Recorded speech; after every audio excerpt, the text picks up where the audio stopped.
جب لوگوں نے نہ مانا تو نوح نے اللہ سے عرض کی کہ پروردگار، میں اپنی قوم کو رات دن بلاتا رہا، لیکن میرے بلانے سے وہ اور زیادہ گریز کرتے رہے۔ جب میں نے ان کو بلایا کہ توبہ کریں اور تو ان کو معاف فرمائے، تو انہوں نے اپنے کانوں میں انگلیاں دے لی اور اپنے اوپر کپڑے اوڑھ لیے اور اڑ گئے اور خوب تکبر کرنے لگے۔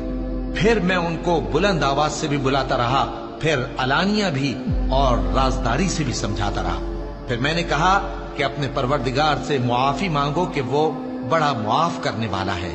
وہ تم پر آسمان سے موسلا دھار میں برسائے گا اور تمہارے مال اور بیٹوں میں اضافہ کرے گا اور تمہیں باغ عطا کرے گا اور ان میں تمہارے لیے نہریں بہا دے گا۔ تم کو کیا ہوا ہے کہ تم اللہ کی عظمت کا اعتقاد نہیں رکھتے، حالانکہ اس نے تم کو طرح طرح کی حالتوں میں پیدا کیا ہے؟